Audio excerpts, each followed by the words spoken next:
Assalamu alaykum, tordagi barliq kitob anglag'uvchi do'stlar. Biz payg'ambar sallallohu alayhi va sallamning tarjimali yozilgan Shirin Bulloq degan kitobni o'qishni davomlashtiramiz.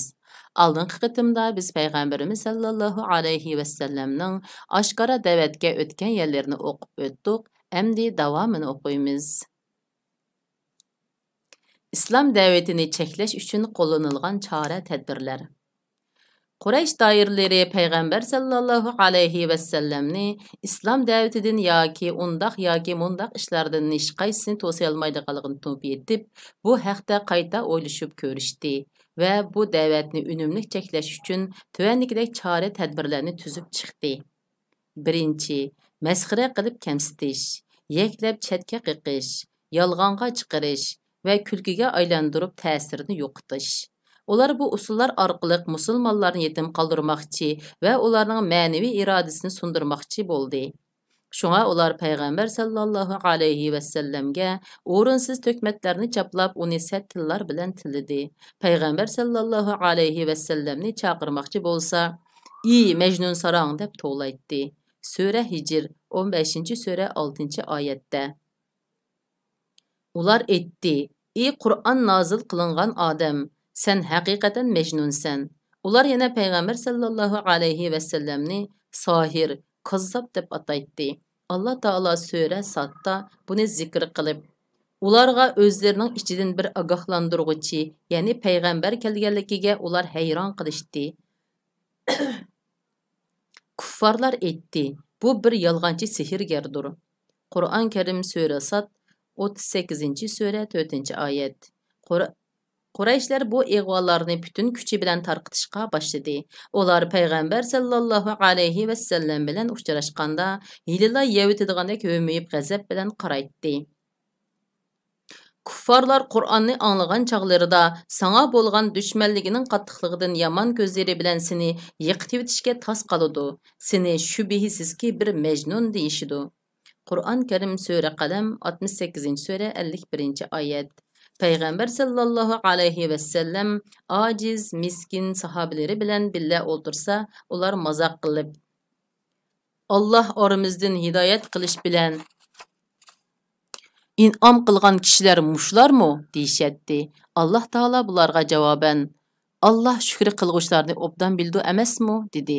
Qisqasi, ular go'yo Qur'on Karimda tasvirlangandek idi. Kuffarlar haqiqatan müminlarni masxara qilib kulatdi. Müminlar ularning oldidan o'tganda o'zaro ko'z qisishatdi. Uylariga qaytganda müminlarning g'aybatini qilib maza qilgan holda qaytishatdi. Müminlarni ko'rganda bular sheksiz adashqanlar deyishatdi. Ular müminlarni kuzatishga avvaltilgini yo'q. Qur'on Karim sura Muttaffifin 83-sura 29-oyatdan 33-oyatlargacha.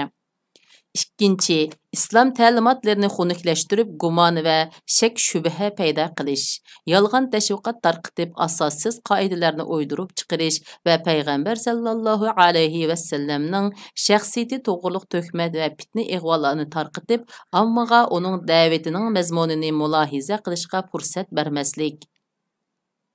Ular Qur'on Karim haqida ular aytdi: "Bu burunqilarning afsonalaridirki, ularni u yozdirib olgan. Hepsi qilib olish uchun uningga attigan oqshomda o'qib berilyotidi." Qur'on Karim sura Furqon 25-sura 5-oyat. Va ular bu ya'ni Qur'on faqat u ya'ni Muhammad sallallohu alayhi va sallam o'zi to'qigan yolg'ondir. Uningga uni to'qishga boshqa bir qavm, ya'ni ahli kitob yordam bergan deydi. Qur'on Karim sura Furqon 25-sura 4-oyatning bir qismi. Va hokazolarni deyishatdi. Payg'ambar sallallohu alayhi va sallamning shaxsiyati to'g'riliq. Uningga Qur'onni bir inson ta'lim berdi. Qur'on Karim sura Nahl 16-sura 103-oyatning bir qismi deyishatdi. Payg'ambar sallallohu alayhi va sallamning shaxsiyati to'g'riliq. Bozorlarda biz tamoq yegandek, tamoq yeydigan, biz mongandek, minib yuradigan bu qandoq payg'ambar? Qur'on Karim sura Furqon 25-sura 7-oyatning bir qismi deydi. Qur'on Karimda ularning fitna ig'volarining o'z aynini naql qilib yoki naql qilmay raddiya berilgan nurg'un ulgulik misollar bor. 3.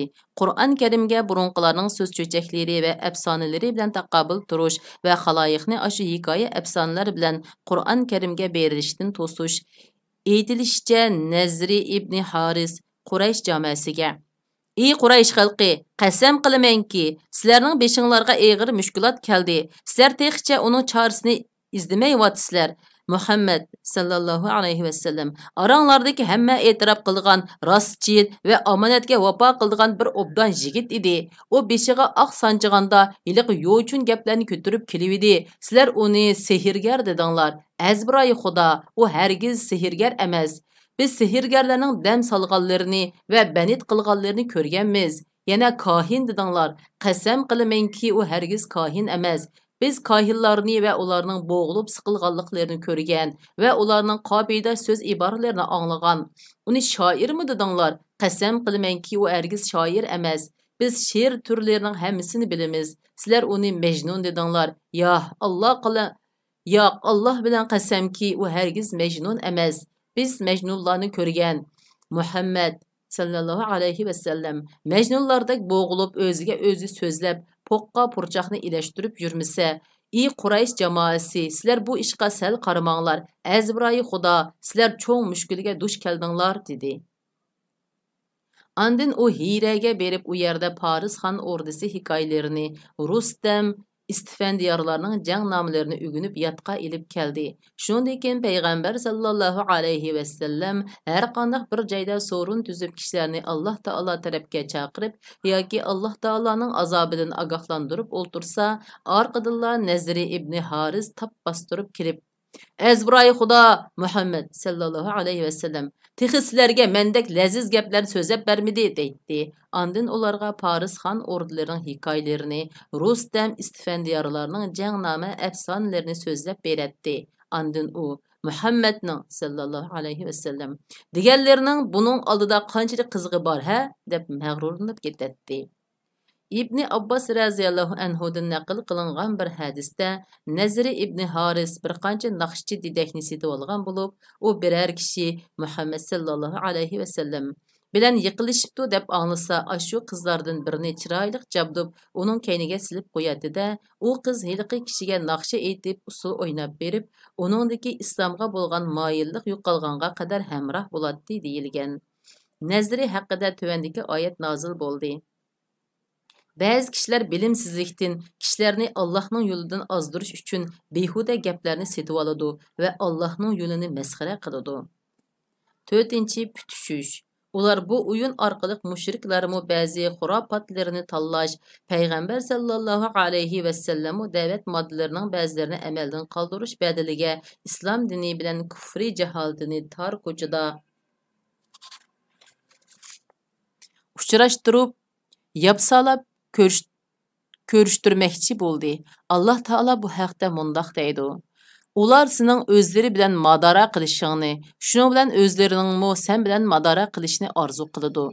Qur'on Karim sura Qalam 68-sura 9-oyat. Mushu barida Ibn Jarir bilan Tabrani rahimahulloh naql qilib bir hadis mushriklarning payg'ambar sallallohu alayhi vasallamga 11 yil mushriklarning ilohlariga ibodat qilish, mushriklarmi Parvardigor taologa 1 yil ibodat qilish taklifini berganligini ko'rsatdi. Abdullah ibn Humaysning yana bir hadisida mushriklar payg'ambar sallallohu alayhi vasallamga: "Sen bizning butimizni bir qadim suyib qo'ysang, biz sana agishayli" deganligini zikr qilgan. İbn İshaq rahimahullah naql qilgan bir hadisda mundaq deyilgan: Payg'ambar sallallohu alayhi vasallam bir kuni Ka'bani tavof qilyotdi. Asvad ibn Muttallib, Valid ibn Mughira, Umayya ibn Xalaf va As ibn Vail Sahmi qatorliqlar uning oldini to'sdi. Ular el yurt ichida ta'siri cho'ng shaxslar edi va: "Ey Muhammad sallallohu alayhi vasallam. Bu yoqqa kelgin, qarshilashib o'tayvermayli. Bizmu sen ibodat qilayotgan Xudoga ibodat qilayli. Senmu biz ibodat qilayotgan ilohlarga ibodat qilgin. Biz bu ishda o'rtoqlashayli. Agar sening Xudoying biznikidan yaxshi bo'lib qolsa, biz to'g'ri yo'l tanlagan bo'larmiz. Navoda bizning ilohlarimiz seninkidan yaxshi bo'lib chiqsa, sen to'g'ri yo'l tanlagan bo'lasan deyishdi. Bu chaqda Alloh taolo ular haqida tuvandagi surani nozil qildi. Ey Muhammad sallallohu alayhi vasallam, seni butlarga cho'qinishga undiguvchilar kuffarlarga aytqinki, ey kuffarlar, sizlar cho'qinayotgan butlarga men cho'qinmayman. Qur'on Karim sura Kafirun 109 sura 1 va 2 oyat. Allah Taala ularning ashu kulgulik yarashish taklifini yuqorqi keskin amri bilan rad qilavatdi. Bu haqdagi naqllarning o'xshamasligi ehtimol Quraysh doiralarining mazkur putushish taklifini bir necha qadim o'tirg'a qo'yganligidan bo'lsa kerak. Dahshatlik ezish va ezilish. Mushriklar yuqorqi chora tadbirlarini Peygamber sallallahu alayhi ve sellemge peygamberlik iltifat kılıngan yılının 4. yılı beşida İslam daveti yoshurun halatdan aşkara halatga o'tgandan keyin bir-birlab yo'lga qo'yishga boshlagan edi. Vaziyat shu bo'yicha bir qancha hafta, hatto bir qancha oy davomlashdi. Mushriklar ashu vositalar bilan cheklanib, biror odamni qattiq nazorat qilish yoki azoblab qiynash darajasiga yetmagan edi. Lekin ular bu vositalarning islom da'vatini to'sishda ancha unum bermayotganligini ko'rib qayta kengash chaqirdi. Kengashda Quraysh katta boshlaridan 25 kishidan tarkib topgan bir guruhga tashkil qilindi. Peygamber sallallohu alayhi ve sellemning tog'isi Abu Lahab bu guruhining raisligiga saylandi. Kengashda guruhga a'zolari qattiq bas munozara va atrofliq muzokara qilgandan keyin Peygamber sallallohu alayhi ve sellem ve onun sahabileriga qarata İslam diniga qarshi kurash qilish va uning payg'ambariga izo ahanat qilishda bo'shashmaslik, İslam diniga kirgan va uni qo'llaganlarni turli vositalar bilan azoblab qiynash, jismoniy jazoga tortish va rahimdillik qilmaslik degan keskin qarorni ma'qullashdi. Ular bu qarorni ma'qullagandan keyin ijro qilish masalasida bosh qotirishdi. Chunki bu qarorni ijro qilish musulmonlarga nisbatan bo'libmi himmatchisi yo'q ojiz musulmonlarga nisbatan o'ng'ay gap edi. Ammo payg'ambar sallallohu alayhi vasallamgachu u do'st dushmanlar orasida yuqori obro'yga ega nupuzli shaxs. Uni hamma odam hurmatlaydi. Ayrim yüzsiz ademilik fazilatdan mehrum nadallardan boshqa oq qorini farq etadigan kishilar bundaq nupuzliq arboblarga til tekkizish va izo ahonat qilishni or numus deb biladi. Uning ustiga uni tog'isi Abu Talib qanot ostiga ilib qattiq himoya qilmoqda. Halbuki Abu Talib ota bovisidan tortib cho'ng o'tgan atoqli shaxslarning biri. Makka tavasida uning kepillik o'rniga daxl taruz qilishga va himmat doirasiga qo'l uzatishga kim betina olaydi? Mana bu savollar Quraysh doiralarini goh o'ltirg'izib, goh qupurib qattiq dilg'ul qildi. Lekin ular o'zlarining diniy va siyosiy rahbarlik o'rniga va moddiy manfaatiga taqildigan bundaq cho'ng foyda ziyon to'qinishi oldida tishlarini mahkam tishlab savr qochilarini chiqishdi. Peygamber sallallohu alayhi ve sellemge qarata o'rinsiz chiqilib, yo'lsizlik qilish ahvollari ko'rilishga boshladi. Ularning boshlamchisi yanala Peygamber sallallohu alayhi ve sellemning tog'isi Abu Lahab bo'ldi.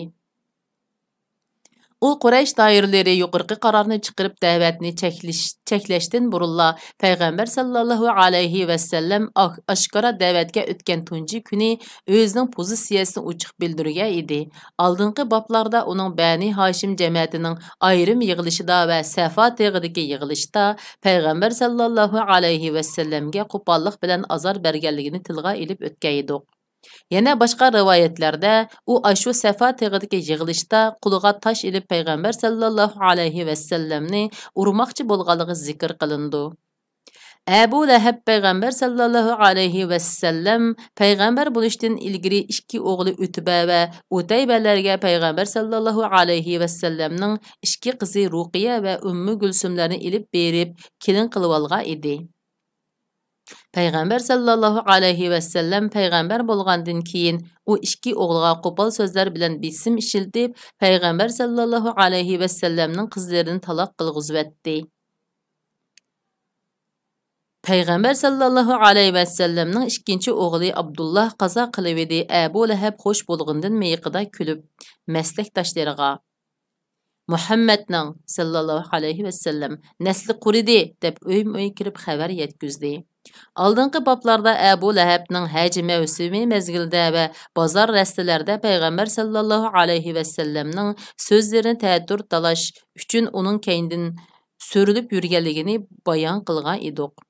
Tariq ibn Abdullah Muharibi Abu Lahabning Peygamber sallallahu alayhi ve sellemning so'zlarini ta'tur talabla qalmasdan, balki ba'zi da'vat so'rinlarida haddidan ishib, Peygamber sallallahu alayhi ve sellemning keyindan qo'g'lab, tash itib, putining ushuqlarini qonga bo'yatganligini naql qiladi. Abu Lahabning ayoli Ummu Jamil Erva Harib ibn Umayyaning qizi Abu Sufyan ibn Haribning hamshirisimu Peygamber sallallahu alayhi ve sellemga o'chmanlik qilishda eridan qilishmaydigan hazazul xotin edi.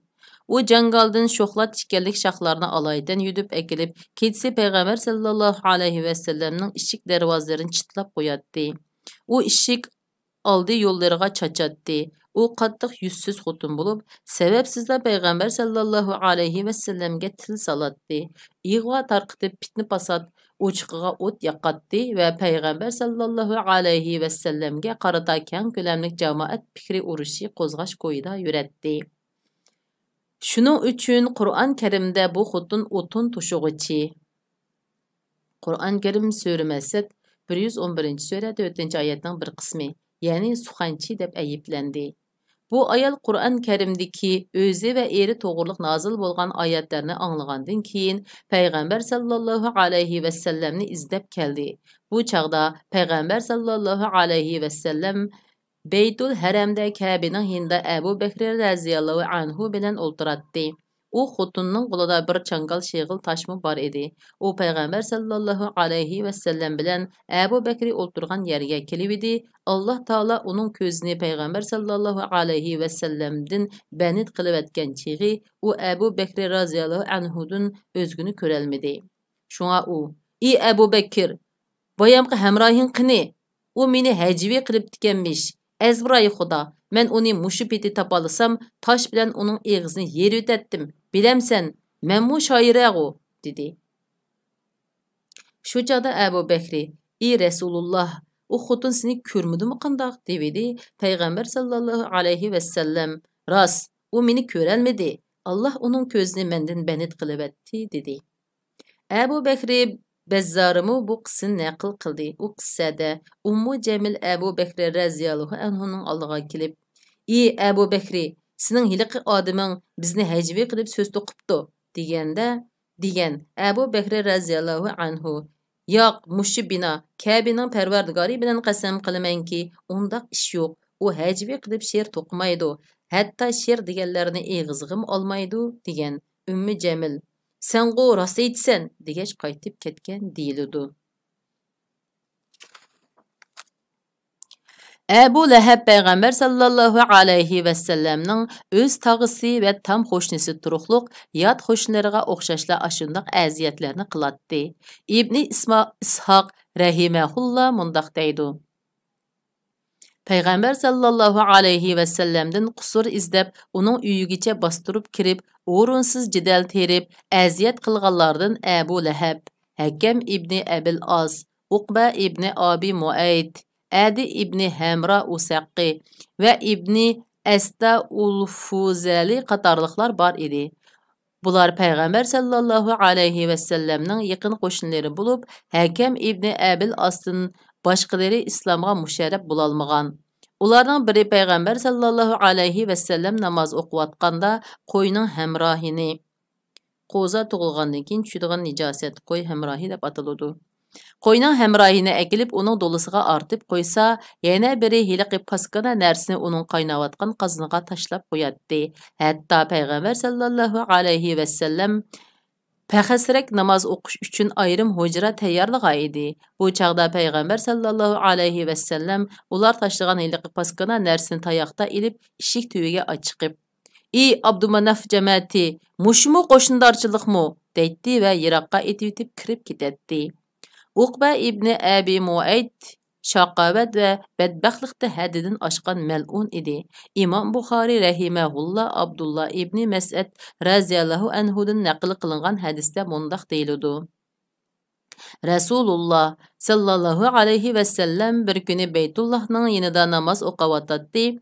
Abu Jahil ve onun adamları bir chetda o'ltirib To'satdan ularning biri qaysilar berib palonining to'gisining yinini ilib kelib Muhammad sallallahu alayhi ve sellemga sajdaga borganda uning gajigisiga tashlab qo'ya olaysizlar degan gapni chiqardi. Bu chaqda qavmining eng shaqiy badbaxi u Uqba ibn Abu Muayt edi. O'rnidan turib Yiliqi yinni rastila so'rab kelib qarab turdi. Rasulullah sallallahu alayhi ve sellem secdege berivdi. U yinni Rasulullah sallallahu alayhi ve sellemning dümbisidan g'ol tarafiga ortib qo'ydi. Men buni o'z ko'zim bilan ko'rib turgan bo'lsam-mu, to'sishga chomim yetmaydi. Koshki cheksiz kuch qudratim bo'lsa-chu deb qoldim. Ular kulishib qursaqlarini tutishib bir-birining ustiga yiqilib ketishdi. Ya'ni ular ko'p kulganidan hammasi xudini yo'qotishib bir-biriga yulinib qilishdi. Hatto bir chaqda Fatima raziyallohu anha kelib, uni ilib qadar Rasululloh sallallohu alayhi va sallam beshini ko'tarolmay sajdada yetib qoldi. Fatima raziyallohu anha kelib, heliqi öpke qeyrillarını elip taşıvetkendi. Keyin andın Rasulullah sallallahu alayhi ve sellem beshini ko'taralidi ve "Ey Allah, Qurayshni tutqin" deb 3 qitim takrorladi. Bu dua ularni jimiqtirvetdi. Chunki ular bu joylarda qilingan dualar ijobat bo'ludi deb biletdi. Arqadilla Rasulullah sallallahu alayhi ve sellem ularning ismligini bir-birlab atab, "Ey Allah, Abu Jahilni tutqin, Utba ibn Rabi'ani tutqin, Shayba ibn Rabi'ani tutqin, Valid ibn Mughirani tutqin, Umayya ibn Xalafni tutqin, Uqba ibn Abi Muaytni tutqin" deb duo qildi. Payg'ambar sallallohu alayhi va sallam 7 kishini sanab tilga olgan ekan, ammo hadisni rivoyat qiluvchi 7-chisini unutib qopti. U yana mundaq deydi: "Alloh bilan qasam qilamanki, men Rasululloh sallallohu alayhi va sallam tilga olgan ashu kishilarning hammasining o'ldirilib, Badri quduqiga to'pi-to'pilab tashlanib ko'mivetilganligini o'z ko'zim bilan ko'rdim." Shunda qilib bu qitimliq kitob o'qishimiz mushargacha bo'ldi. Keyin qitimda ko'rishaylik. Xayr o'qish.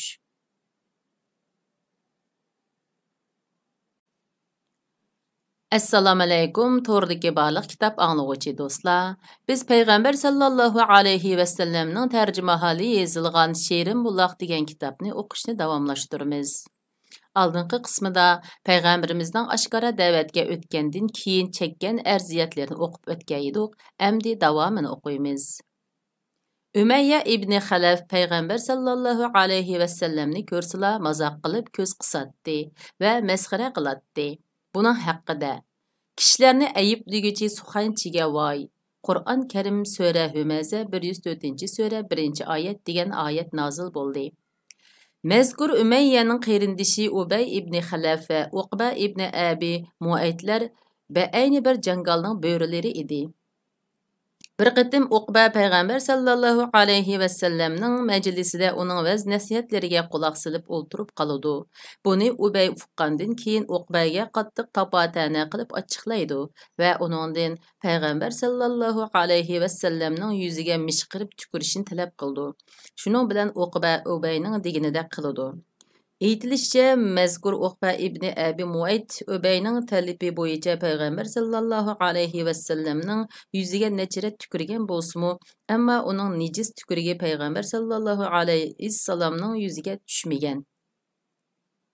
Mushu badbaxt yana bir kuni chirib ketgan ko'na bir ustixonni ko'tarib kelib, uvab shamol yo'nalishiga qardi payg'ambar sallallohu alayhi va sallamga chachidi. Onun bunda qilishi Alloh taolo Qur'on Karimdagi Yasin surasida bayon qilinganға o'xshash, mushundaq chirib ketgan ustixonmu qayta tirilamdi deb o'lgandan keyin tirilish aqidasini inkor qilish uchun edi. Ahnas ibn Shurayqmu payg'ambar sallallohu alayhi va sallamga o'rinsiz chiqilib aziyat qilganlardan edi. Qur'on Karim uningdagi barliq salbiy sifatlarni muni 9 sifatga yig'inchoqlab bayon qiladi. Qasamxo'r, past, g'ayvatxo'r, suxanchi, bexil, haddidan oshquchi, gunohkor, qo'pol, uning ustiga haromdan bo'lgan odamga itoat qilmag'in. Qur'on Karim Sura Qalam 68-sura 10-13 oyatlar. Abu Jahl ba'zida payg'ambar sallallohu alayhi va sallamning qishig'iga kelib Qur'on tilovatini anglab ketadi, lekin iymon, e'tiqod, itoat va adab axloqdan mustasno qilcha aymanish paydo bo'lmagan bu mal'un, balki payg'ambar sallallohu alayhi va sallamga ahonat qilib, uni da'vat yo'lidan to'saydi. Hatta u haddidan eshib jamiyatga ulug'vor bir to'hfa qo'shayotgan qahramondek o'z jinoiy qilmishidan mag'rurlanib faxrlanadi. Uning haqida kuffar Qur'onga ishonmadi va namoz o'qimadi. Qur'on Karim Sura Qiyomat 75-sura 31-oyat degan oyat nozil bo'ldi. U payg'ambar sallallohu alayhi va sallamning haramda namoz o'qiganini ko'rgan kundan boshlabla uni namoz o'qishdan to'sgan edi. Bir qatim u payg'ambar sallallohu alayhi va sallamning maqomi Ibrohim oldida namoz o'qiyotgan yeriga kelib qoldi va "Ey Muhammad sallallohu alayhi va sallam, men seni bundoq dumilab yurishdan to'smadimmi?" dedi va "Yaxshi oqibat ko'rmaysan" deb tahdid soldi. Payg'ambar sallallohu alayhi va sallam uningga bo'sh kelmay tegishlik dakkisini bergan edi. U "Ey Muhammad sallallohu alayhi va sallam, sen nimanga tayinib cho'ng so'zlaysan?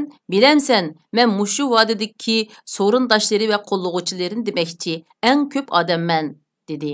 Shuning bilan u o'zining so'rindoshlarini yordamga chaqirsin. Qur'on Karim Sura Alaq 96-sura 17-oyat degan oyat nozil bo'ldi.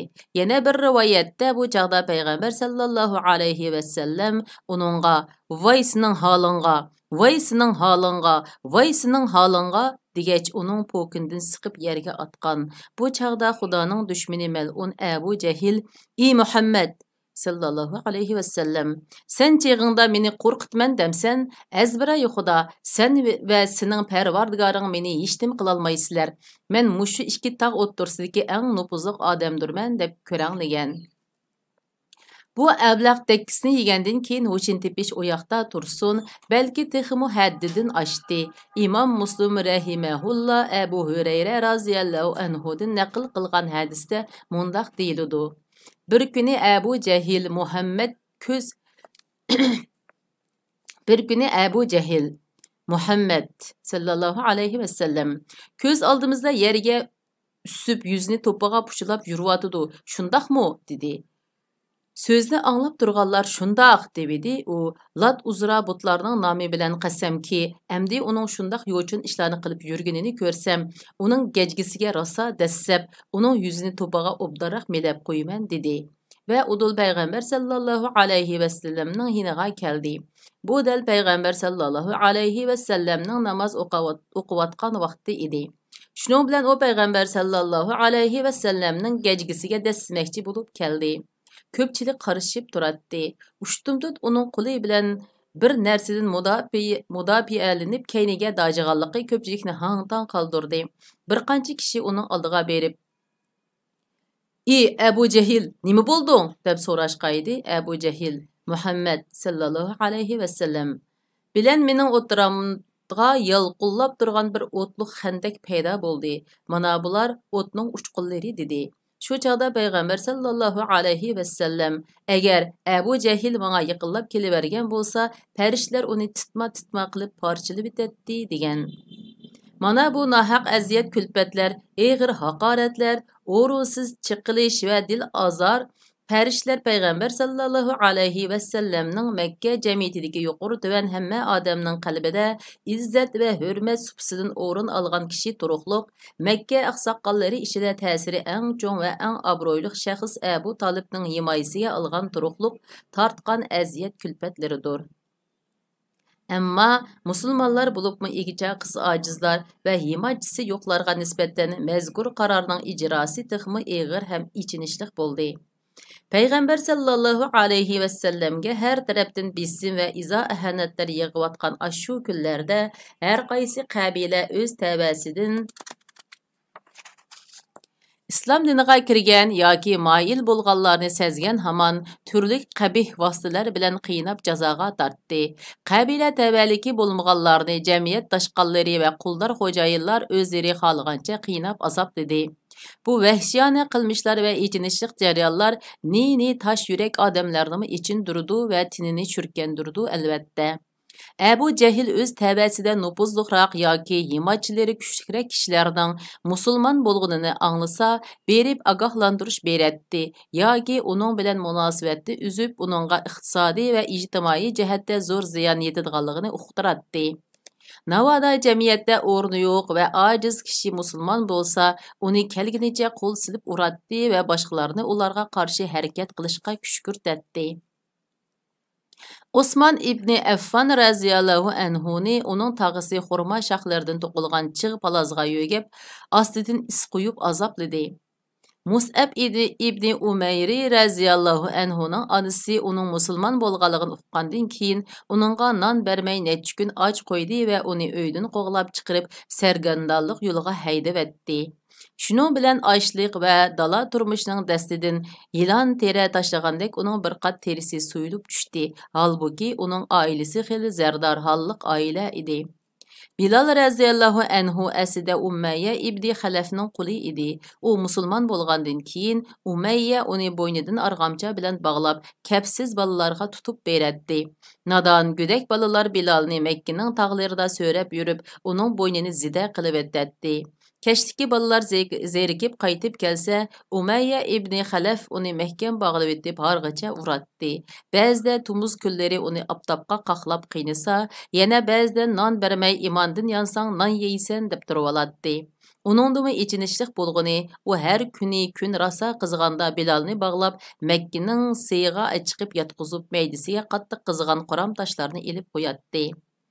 Ezbiray Xudo bugun yoki Muhammadni sallallohu alayhi vasallamni inkor qilib Lat Manatqa bosh urisan yoki mushu peting o'lisan deydi.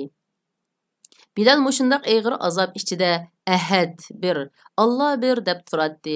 Bilal ana shundaq azob chekayotgan chaqlarning birida Abu Bakr raziyallohu anhu u yerdan o'tib qoldi va uning bu holatini ko'rib, uni oilasida bir obdan xizmatini qilayotgan bir qaraqulga tegishib azod qilavatdi. Abu Bakr raziyallohu anhu Bilal raziyallohu anhuni 7 uqiya yoki 5 sar kumush tangini naq sanab berib setilib azod qilavatgan degan so'zmi bor. Ammo Ibn Yasir raziyallohu anhu bani Mahsum jamoatidagi bir kishining azod gardisi, setilib azod qilayotgan quli degan ma'noda bo'lib, Ammarning otasi va onasi bir oila kishilarining hammasi musulmon bo'lgan edi. Mushriklar bo'libmi ularning kattibishi Abu Cehil bu 3 kishini Makkaning sirtiga tashliqqa haydab chiqib, sayning tashlari rasa qizg'anda yalang'ashlab tashqa yotqizib azoblashga boshladi va qizg'an tashlarni akilib ularning usti beshiga dövlab qo'ydi. Ular bu shundoq azob chekayotgan paytlarning birida payg'ambar sallallohu alayhi vasallam bu yerdan o'tib ketib etib, "Sabr qilinglar, Yasir oilasi, jannat sizlarni kutmoqda" dedi. Rast degandek Yasir raziyallohu anhu ashu azob ichida o'lib ketdi. Qiynab o'ltirishda jini chiqmay qolgan Sumayya, Ammarning onasi raziyallohu anhaning avratiga Abu Jahl neyza tiqib o'ltiribdi. Shuning bilan u islom dini maydonga kelgandan keyingi tunji ayol shahid bo'lib qoldi. Mushriklar Ammar raziyallohu anhuni birdam oftobga silib kun nuriga qoqlasa, yana birdam suvga besib dimiqtirib azoblaydi. Bir qatim ular Bugün biz seni yoki Muhammadni sallallohu alayhi vasallamni tillab ayibdimigicha yoki Lat uzra haqida madiha o'qimog'icha qo'yatmaymiz, o'ldirib deyishdi. Shuning bilan Ammar majburiy holda payg'ambar sallallohu alayhi vasallamni ayiblashga qo'shildi va ularning qo'lidan qutulibla Udul payg'ambar sallallohu alayhi vasallamning oldiga yig'ilgan beti o'zira aytib keldi. Allah Taala bu haqda mundaq dedi. Kimki Allahqa iman etgandan keyin imondan yenib olsa, qalbi iman bilan mustahkam tursimu, majburlash ostida og'izda imondan yanganligini bildirganlar buningdan mustasno. Kufri bilan ko'ngli azoda bo'lsa, ya'ni ixtiyoriy yo'sinda murtad bo'lgan bo'lsa, u Allohning g'azabiga duchor bo'ladi va cho'ng azobga qoladi. Qur'on Karim Sure Nahl 16. sure 106. ayet. Ebu Fukeyhe to'liq ismi Aflah raziyallohu anhu Abduttar jamoatiklarning ozod gardisi edi. Ular Aflah raziyallohu anhuni putidan bog'lab atqa so'ritib azoblaydi. Xabbob ibn Arad raziyallohu anhu Ummu Anhar bitni Sibai Xo'zayining quli edi. Mushriklar uni turli vositalar bilan azoblaydi. Ular Xabbob raziyallohu anhuning chechidan tutib so'raydi va oldi keyniga do'qqislatib dushkallaydi. Uni necha qitim qiziq qo'qasqa o'ltirg'izib ustiga ko'tarib qo'polmoqdek eg'ir toshlarni ortib qo'yishgan edi. Zanira, Nahdiya va uning qizi shuningdek Ummu Abisa raziyallohu anhular musulmon bo'lgan dedek cho'rilar edi. Mushriklar ularga o'xshashla azob oqibatlarni yog'dirib qiyin qistoqqa oldi. Abu Bakr raziyallohu anhu Bilal va Amir ibn Fuhayra raziyallohu anhularni setilib azod qilib etgandek, mazkur cho'ra qizlarni setilib azod qilib etdi. Mushriklar ba'zi sahobalarni to'ga terisi va kala terisiga yo'gab, quyoshning tumuz aptibiga tashlab qo'yatdi va ba'zilarini tumur savutlarni kiygizib, boj-boj qizg'an toshlar ustiga yotqizib qiynaydi. Xudo yo'lda azoblanganlarning soni ko'p, ahvoli ichinishliq edi. Chunki mushriklar kimning musulmon bo'lganligini uqsa, uni tutib jazoga tortatdi va aziyat, kulfat yetkazatdi. Arqam qorosida chaqnagan mash'al. Payg'ambar sallallohu alayhi va sallamning bu qatma-qat zulm sitamlar oldida musulmonlarni so'z yoki harakat orqali o'zlarining diniy e'tiqodini oshkorlashdan to'sishi va ular bilan maxfiy ravishda uchrashishi intayin dono tadbir bo'lgan edi. Chunki payg'ambar sallallohu alayhi va sallam ular bilan oshkora bordi keldi qilib yurganda, mushriklar ularning musulmonlarga Qur'on Karimni o'rgatib, diniy saviyasini yuqori ko'tarish va ularning nafsini tezkiye qilish ishlariga to'sqinlik qiladi. Hatto ikki tarafning to'qinishib qilishini keltirib chiqarishi mumkin edi. Payg'ambarlik nozil bo'lgan yilning 4-yili ana shunday ahvollar haqiqatan yuz berdi. Sahobalar tog' jirolarga yig'ilib, mushriklarning ko'zidan yiroq yerlarda namoz o'qiydi. Bir kuni Quraysh mushriklardan bir bo'lik kishilar ularni ko'rib qilib, qattiq haqoratladi va mush ko'tarib urushdi.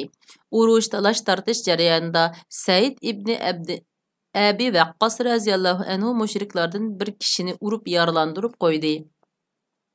Shu qitimliq do'qinishda to'kilgan qon islom tarixida qarshi tarafdan to'kilgan tunji qon bo'lib hisoblanadi. Shunisi aniqki, navoda bundaq do'qinish va urushlar ko'p qitim yuz bersa yoki uzunga so'zilsa, mushriklarning musulmonlarni qattiq bostirishi va talto'kis yo'qitib qatlam qilib etishi tamoman mumkin edi. Shunga yo'shurun faoliyat ilib berish har holda donolik bo'ladi. Shuning uchun ko'plagan sahobalar o'zlarining islomiy ibodatini, duo tilovatlarini va yig'ilish faoliyatlarini maxfiy tutadi. Ammo payg'ambar sallallohu alayhi va sallam-chu u mushriklar yig'ilgan so'rinlarda oshkora da'vat ilib beriveradi va oshkora ibodat qilaveradi. Uni bu ishdan hech kim to'siyolmaydi. Lekin u musulmonlarning va islom dinining kelgusi istiqbolini nazarda tutib, ashu musulmonlar bilan intayin maxfiy uchrashadi. Arqam ibn Abul Arqam Mahsumining qo'rosi Safa teg'ining keyinda bo'lib, zolim jallodlarning ko'zidan va ularning yig'ilish so'rinlaridan bir qadar yiroq edi. Shunga payg'ambar sallallohu alayhi va sallam bu yerni Bi'satning 5-yildan boshlab o'zining da'vat bazasi va musulmonlar bilan uchrashish markazi qildi. Habashistonga qilingan tunji hijrat. Mushriklarning musulmonlarni nohaq jazolab qiynashlari Bi'satning 4-yilning o'ttirlaridan boshlab yo'lga qo'yilib, shundan keyin kundan kunga, oydan oyga tadrijiy kuchayib, 5-yilning o'ttirlariga borganda rasmiy chekidan oshdi. Vaziyatda chidab turg'usiz holat shakllandi. Hatto Makkada turish mumkin bo'lmay qoldi. Natijada musulmonlarni bu og'ir azobdan qutqizadigan bir chora tadbir tepishga to'g'ri keldi. Payg'ambar sallallohu alayhi va sallam Habashiston podshohi Əshamatun Najashining adil podshoh ekanligini, uning tavalligida har qanday bir dinga e'tiqod qilguvchi zulmga uchramaydiganligini anglagan edi. Shunga u musulmonlarni o'z dini, fitna fasod, zulm va besimdan xoli saqlash uchun Habashistonga hijrat qilishga buyurdi. Payg'ambarlik kelib 5-yili Rajab 7-oy Rajab oyida 12 er və 4 ayoldan tərkib tapqan tunji turkumdagi muhojirlar Habashistonga hijrat qildi. Ularga Osman ibn Affan raziyallohu anhu bosh bo'ldi. Uning bilan billa ayoli Ruqiya, payg'ambar sallallohu alayhi va sallamning qizi raziyallohu anha birga hijrat qilgan edi. Payg'ambar sallallohu alayhi va sallam bu ikkilan haqida bu xotin ikkisi İbrahim alayhissalom va Lut alayhissalomdan qolsa tunji bo'lib Alloh yo'lida hijrat qilgan bir oilaliklardir degan edi. Bular Qurayshlarga to'ydirib qo'ymaslik uchun tun nisbida o'ndinsiz yo'lga chiqib, Qizil dengiz bo'yidagi bir portga to'plashdi. Alloh taoloning himoyati bilan ularga 2 tijorat kemasi uchrab qilib, ularni Habashistonga o'tkazib qo'ydi. Muhojirlar o'ylagandek Quraysh doiralari ahvolni uqib qilib, ularning keyindan qo'g'lab chiqdi. Lekin ular dengiz bo'yiga yetib borganda, muhojirlar allaqachon dengiz sohildan ayrilib bo'lgan edi. Musulmonlar Habashistonda nihoyatda yaxshi kutib olindi va bir obdan turib qoldi. Shu yili Ramazon oyida mundaq bir voqea yuz berdi. Payg'ambar sallallohu alayhi va sallam bir kuni haramga chiqdi. Bu yerda nurg'un kishilar yig'ilib so'rin tuzib o'ltirib Ularning ichida cho'ng-cho'ng arboblar va qabila oqsoqollarimi bor edi. Payg'ambar sallallohu alayhi va sallam o'ttirga chiqibla sura Najmni tilovat qilishga boshladi. Mushriklar: "Bu Qur'onga quloq solmanglar, uni ilashtirib yetinglar. Sizlar g'alaba qilishinglar mumkin." Qur'on Karim sura Fussilat 41-sura 26-oyat degan qarashi bo'yicha o'zaro putishib olgan ahdlariga asosan buningdan ilgari Qur'onni zang silib tinglab boqmadi. Bu qitim Payg'ambar sallallohu alayhi va sallam ularga ushtumtut bu surani o'qib berdi. Til go'zalligi va she'rin zabonligini tasvirlab bo'lmaydigan kuchlik jazbidorlikqa ega bu ilohiy kalom ularning quloqlaridan ijozatsiz kirib dil torlarini chekkan chig'i ular ixtiyorsiz holda bu mungluq tilovatga asir bo'lib qilishdi. Ularning ko'ngliga Qur'on mazmunidan boshqa hech narsa kirmaydi. Payg'ambar sallallohu alayhi va sallam suraning oxiridagi Allohga sajda qilinglar va ibodat qilinglar degan oyatni tilovat qilibla sajdaga bosh qo'yibdi. Hammaylar payg'ambar sallallohu alayhi va sallamga ergishib ixtiyorsiz sajdaga ketishdi. Aslida bularning o'z xudini to'ymayla sajdaga ketishi tegi takdidan olganda haqiqat kuchining ashu haqqavur masxirichi mal'ullarning dilidagi bo'yin tuvoqliq tug'ini pachoqlab tashlaganligi edi. Shunga ularning hech qaysi o'zini tutib ololmay beixtiyor holda sajdaga ketishgan edi. Keyin ular Allohning kalomining o'zlarining bo'yin chulverini tortib bo'ysundirganligini, natijada o'zlari yo'qotmoqchi bo'lib nihoyatda zo'r tirishchanliklarni ko'rsatayotgan ishni o'zlarining ixtiyorsiz qilib solganligini sezishib, qo'llarini tishlashdi hamda ularga so'ringa hozir bo'lmaganlar tarafidan qatma-qat topa malomatlar yog'di. Bu chaqda ular payg'ambar sallallohu alayhi va sallamga tuhmat chaplab, Muhammad sallallohu alayhi va sallam bizning putlarimizga muayyan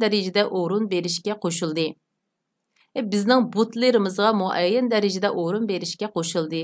Va butlar haqida ashu butlar ulug' farishtalardir. Ularning shafoatiga tashnamiz dedi degandek gaplarni o'ydirib chiqardi. Ular bu qop-qora tuhmatni o'zlarining hiliqi so'rinda payg'ambar sallallohu alayhi va sallam bilan sajdaga bosh qo'yib solganligini aqlash yuzasidan o'ydirib chiqargan edi. Əməliyyətdə yuchuq tapsılar yalğanı toqub, yeli nəyrang işiltib, töhmət çaplashqa odatləngan bu müşriklar üçün etqana bunda əhvallarını yad sanıqılı bolmaydı əlbəttə. Bu qıtımlıq kitab oquşumuz müşərgicə bolsun, xeyir xoş.